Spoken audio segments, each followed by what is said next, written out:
Hello, good morning, good afternoon, good evening, depending on where and when you're watching this show from. My name is Denise Belisle, and welcome to It's All Good. Luke is here for a chat. I'm super excited today to tell you that today is my second year anniversary of doing these shows. It's such a reward for me to have done these shows for the last 2 years. Every Monday, I'm here inviting people, having a chat with somebody amazing. And you can find all these interviews on my YouTube channel. So please go and subscribe to youtube.com/ at Denise Belisle to see all the interview that I've done. It's under the tab collaborators. And also, I want to explain why I call this show It's All Good. First of all, it's my favorite cup. It says It's All Good. And it's also a way of thinking. Life is good. Regardless of what's going on in your life, you can always find something good into your life. It's like the yin and the yang. There's always the little black dot and the white, and the little white dot and the black. That's what that represents. There's always a little bit of evil in the good and a little bit of good in the evil. And so your job is to find the good in your life, because regardless of what happened yesterday or 2 seconds ago, you can't change the past. You can't change what happened. So what you can do is just be happy right now. And when you're moving forward in the future, you can't predict the future. If we could, everybody would be a millionaire. So because we can't predict the future, you got to be happy with what you have right now. You can't say, I'll be happy when I'm on vacation. I'll be happy tomorrow. I'll be happy when I get that job. That won't change anything. I'll be happy if I get this boyfriend. I'll be happy if I get married. These things won't make a difference, because you're always going to be looking for the future. So once you learn to be happy today, that's the best way to live your life and think that every moment it's all good. So if you want to be in touch with me, or you would like to be part of my third year episodes, I would like to encourage you to book a call with me. And it's tiny.cc/talk with Denise. So today, my special guest is, hold on to your seat. It's me. I have an amazing friend that's going to be here, Monica Henderson, and she's going to interview me. Let's welcome Monica. Monica is a genius activator, and she's an amazing interviewer. And that's what I was wondering, what will I do for my second year anniversary? If you go back into my YouTube, you'll find that last year I had do a summary of all my talk for the first year. But I got to tell you, that's a lot of work. But it's a great piece. If you look a year ago, it's an amazing piece, episode 52, I think, 53, 52. And, but this year I was like, what am I going to do? And I was like, hey, why don't I have someone introduce me and interview me so that you, my audience, can get to know me even better and know what I'm all about, even more than listening to me interviewing people. So Monica, welcome. The floor is yours. And you can explain a little bit who you are, where you're from, what you do. And then Monica has been on my show a couple of times also. She's what do you say that? It's she's been there a lot, A regular. a regular, yes. Yes. Well, thank you very much, Denise, for actually having me on. And I'm super honored that you chose me to celebrate this very special day on your show, because 2 years of doing anything is something to celebrate, right? Mm-hmm. 2 years of kind of living in your truth and bringing forward this joy that you bring with It's All Good on this show. So thank you so much for having me. You're welcome. Like you said, I am a genius activator. And essentially, what I specialize in is uh, organic intelligence and um, self automation.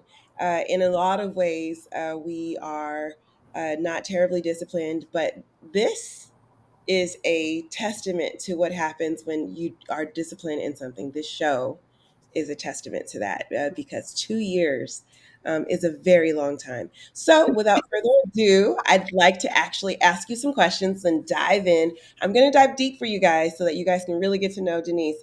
Sound good? All right. I'm scared, So, but that's okay. first question I have is why did why do you do this for have you done this for 2 years? I mean, it's been 2 years of consistently doing the show. Mhm. Why do you keep doing it, and why does this bring you joy? Good question. Thank you. I Why have I done that for 2 years? I've done that for 2 years because I meet a lot of people online, especially since COVID. We have a lot of virtual coffee dates, and I've been talking to a lot of people virtually.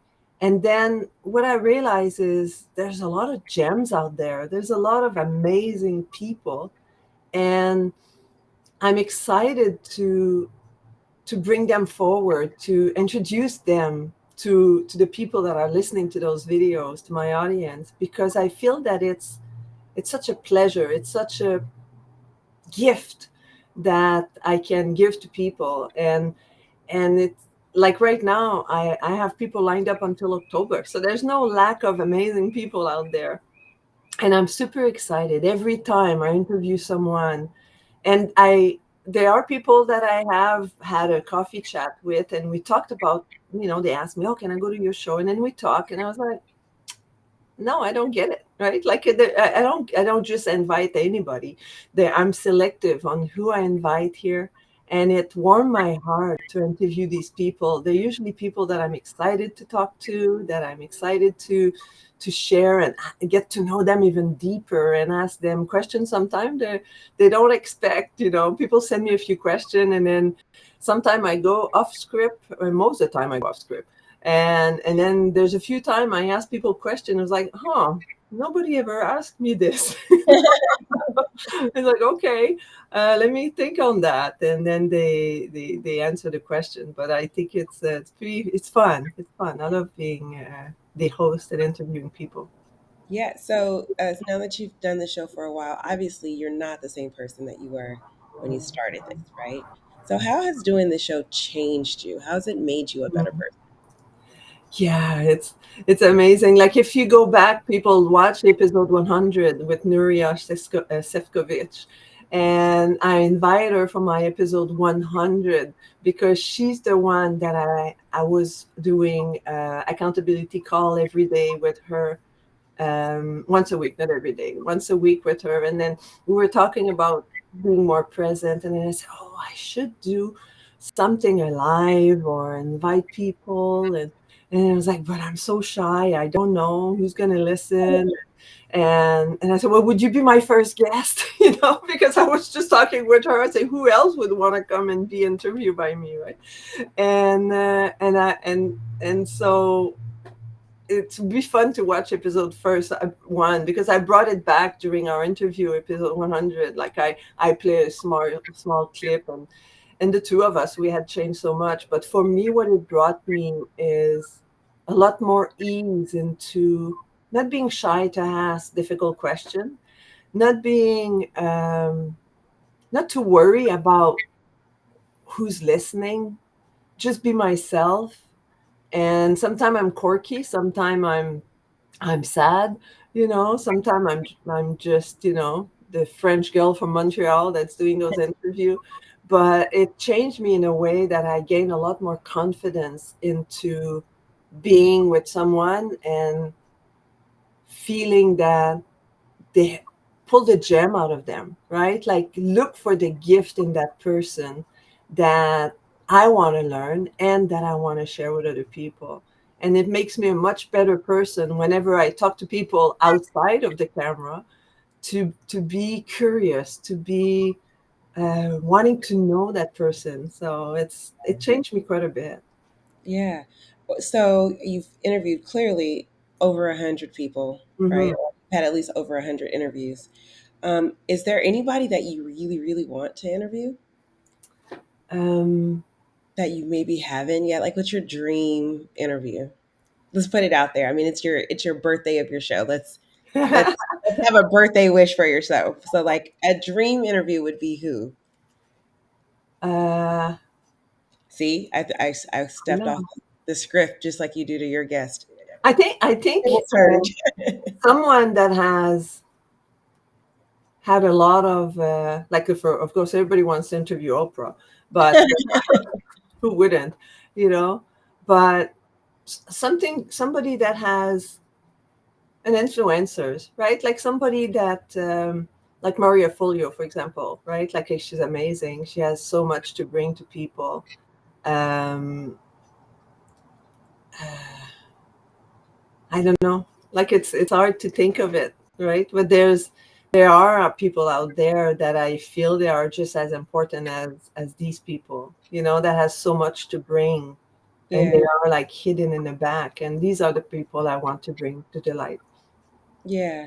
And what was your favorite moment in interviewing people? Do you have a favorite moment?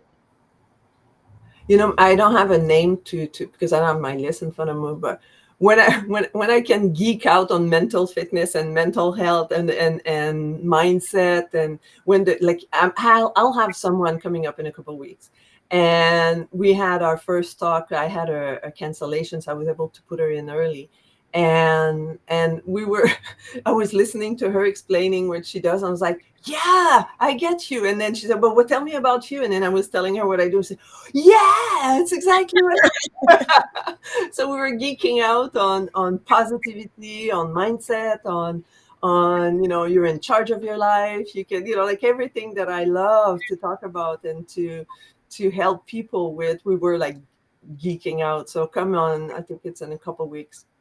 She'll be there. I think it's the last Monday of the month, and there'll be a great mindset geek out party. And where would you like the show to go? Like you obviously aren't in the same place that you started. Where Hmm. would you like the show to go? Like what would be the dream for the show? I think I just have to get my act together and put out an actual podcast. Like I have like 104 episode with this one, 105 episode, 104 episode of materials that I could just put out there for a larger audience to listen to. So that's where I'd like to take it, to really take that, put it on an actual like podcast platform, so it can go on Spotify and everything. Right now I'm on YouTube, Facebook, and LinkedIn, Twitter, right? But I want to, yeah, I think that's my next step, to really like, maybe what I'll do is I'll look at my episode to start. I might not put 110 of them in there, or two, like all of them, but I might go and select my best 20 or my best 30 out of the 100, and just post them, start there, and then keep adding some as I move forward. I think that's what I might do, because it's less scary, you It know is. you think, adding, 104 episodes, like, oh, it's so much work. But if I'm thinking, okay, the best 40, who's my best 30, Your top 40. my top 40. Yeah. I love that. It's a great idea. I'm sure so many people would benefit from Hmm. the conversations that you've had because you've had so many of them. So, I guess my final question, maybe, is what is new with you right now? Like, what is happening in your world, and like, how are you impacting? We have over half an hour if we want. There's Oh, no rush. We can extend that. well, then let's dive in, shall we? So, what are you working on right now? Yeah, I've been, thanks to you, Monica, actually. When we first met, which will be 3 years, I think, in January, um, we met over the phone. We actually talked on the phone, Uh-huh. and she wanted to me to work for her, as like work for her, associate myself with her to do a conference that she had, in online conference in Los Angeles, and then that's how we got to know each other. But then as we move forward, so what are you going to talk about? I'm like, well, I don't know. I was pretty immature on the coaching side, because I had just relaunched my coaching business, and I was helping women over 50, right? Which was like, yeah, there's 5 billion of them.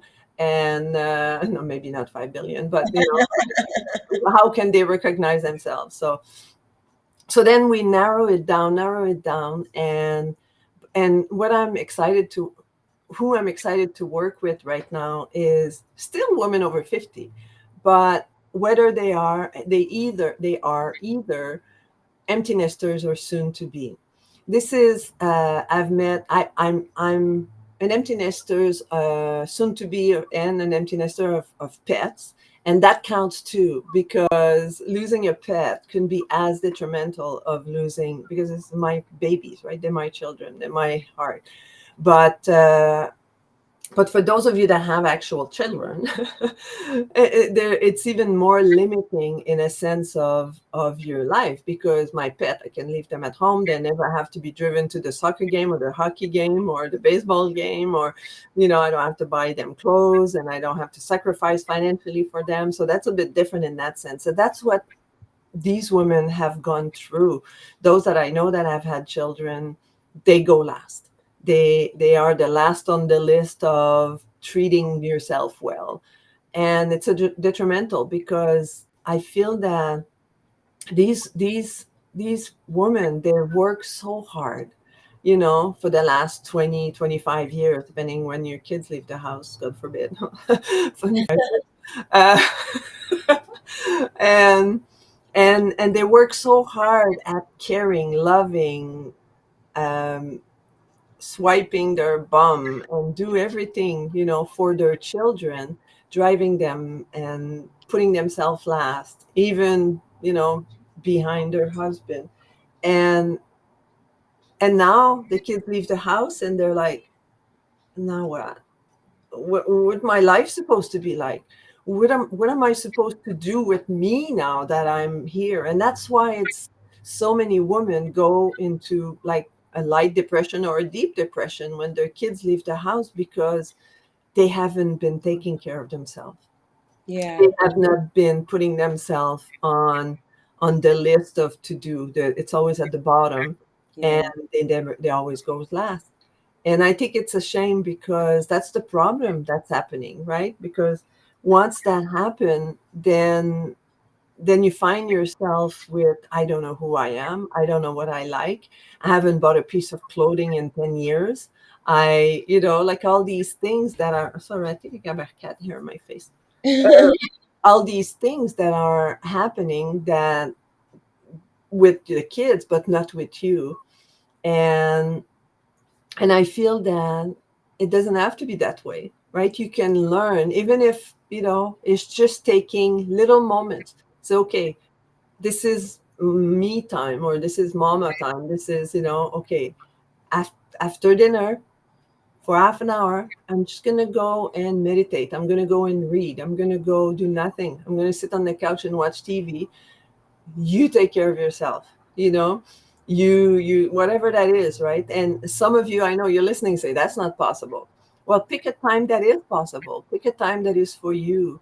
And especially as you get, like, I call that building an exit strategy from being a full-time parent, because as you move towards these time, like when your kids are not kids anymore but teenagers and sometimes young adult, and there still depends on you, well, they can take care of themselves. They can do the laundry. They can do the dishes. They can pass the vacuum. They can wash the bathroom. They can do all that. So it's up to you to, first of all, it's a great skill to have, to train them, right, to do that. So that's what I'm all about. I'm here. I could talk about it for an hour, but that's what I'm all about. I want to help these women to find themselves back, and to help them build that. Okay, now once the kid leave the house, what am I going to do? What's my plan? What am I going to be, you know what am I going to be doing with my life? And of course, your partner is there too. And that's another story. Now you find yourself face to face with a man that you didn't pay any attention for the last 20 years. And well, not any, but not a whole lot. And now you're like, oh, wow, who are you? Where'd you come from? And now you have to, a lot of time it happened, you have to rekindle that relationship. And we know women in their 50s, they get into menopause, and the drive is different than the man. So it's a whole lot of stories. So yeah, you're listening to this and, yeah, yeah. That's where I'm at. So what I've done is I created a checklist, first of all. So it's right there coming up. Yes. So it's called Starting Over Checklist. And it's a checklist that will allow you just to give you little tips on what to do once you're an empty nesters, different steps, that you can take care of, things you might not think of, and how to take care of yourself, how to go outside your bubble and go find new people and play with other people and all that. And then I've also developed a program called the Breakthrough System. And once you get the checklist, you'll have an option to have a taste of that little program. And what it is that it allows you to make that plan, to say, okay, what am I going to do?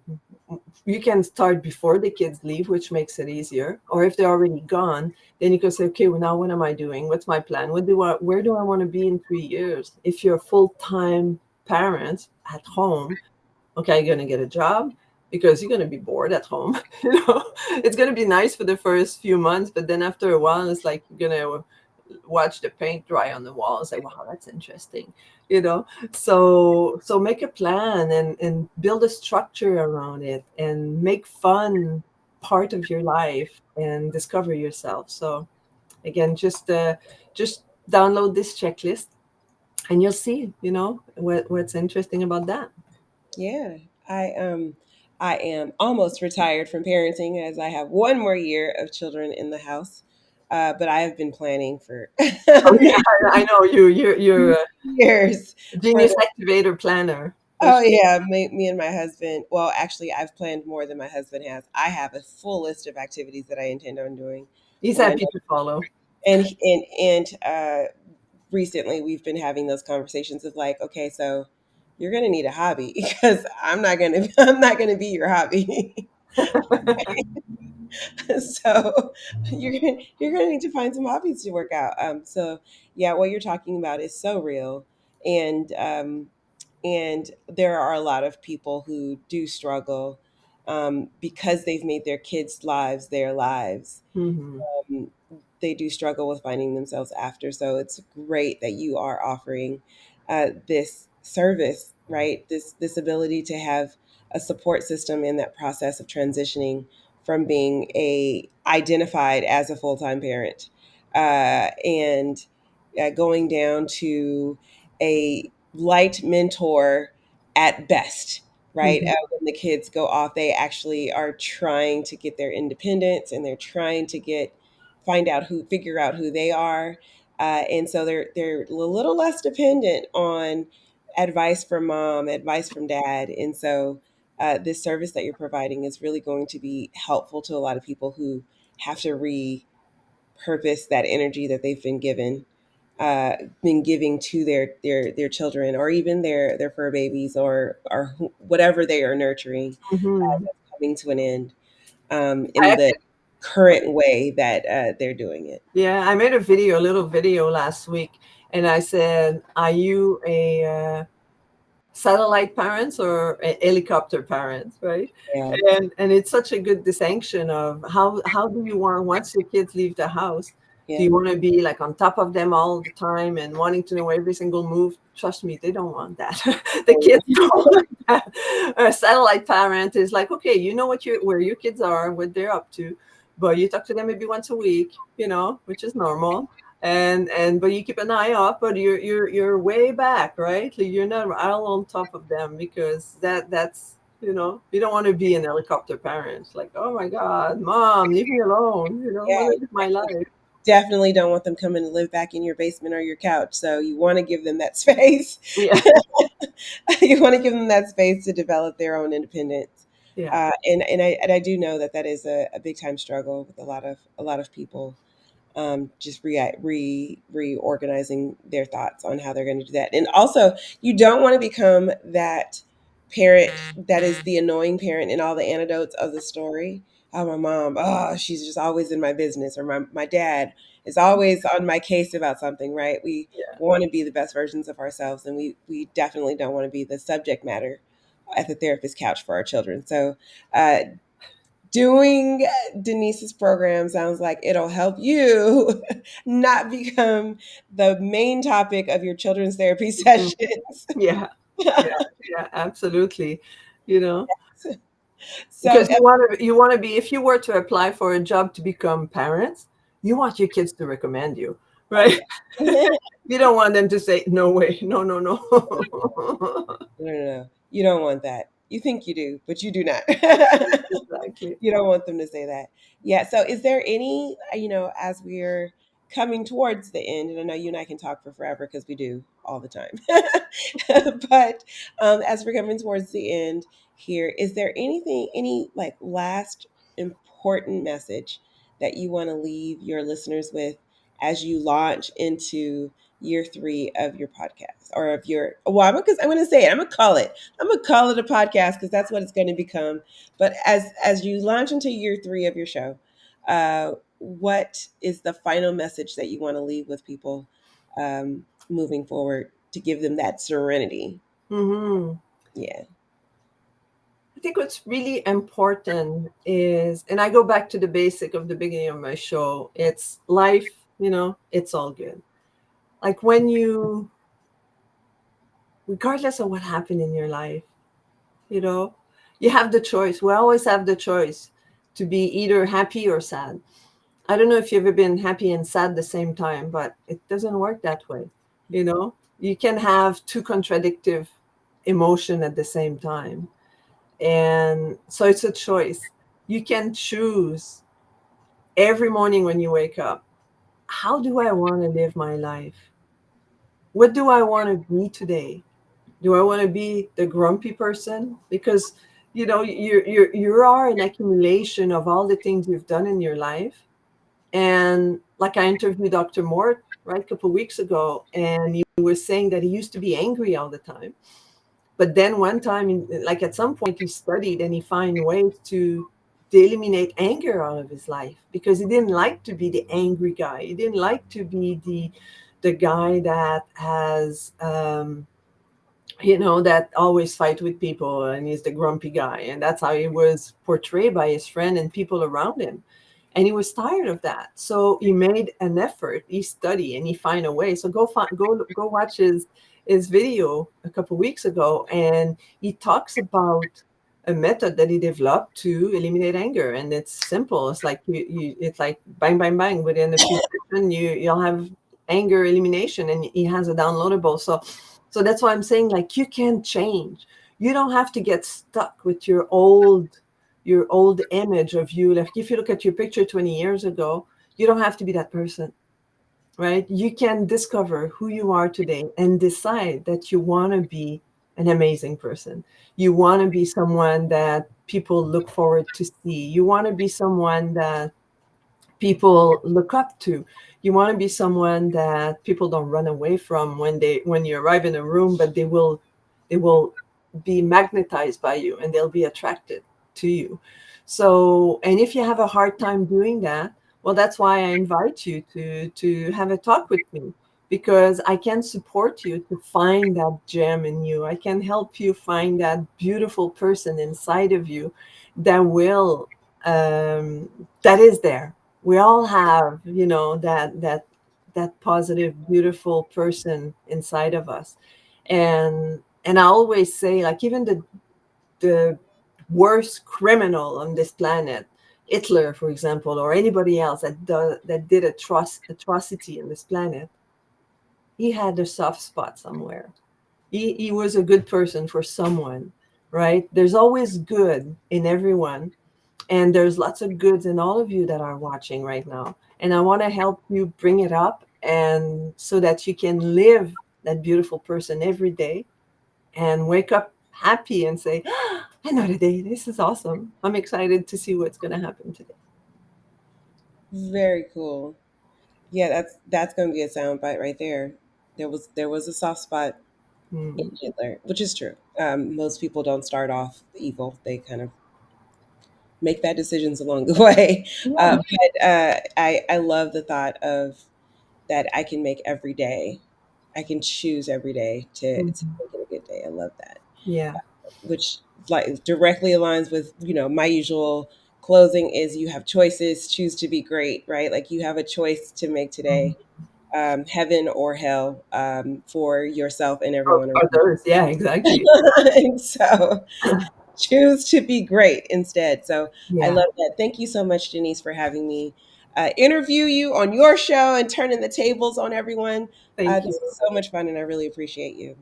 Thank you, Monica. I appreciate you too. And I'm sure you'll be back on the show. As I know there's a lot of stuff brewing on your end. So I can see you coming back in a few months talking about your new project. So that'll be fun. Oh, yeah. All right, just stay there. I'll be right back. Thank you, Monica. I appreciate you. I hope you enjoyed this episode. I had a lot of fun talking with Monica. And for once, being the one being interviewed and talking about myself. So I said it all. There's not more to say. I'm excited that this is my 2-year anniversary, and it's fun. Like I'm a little bit emotional right now, and as I keep mentioning, just subscribe to my YouTube channel.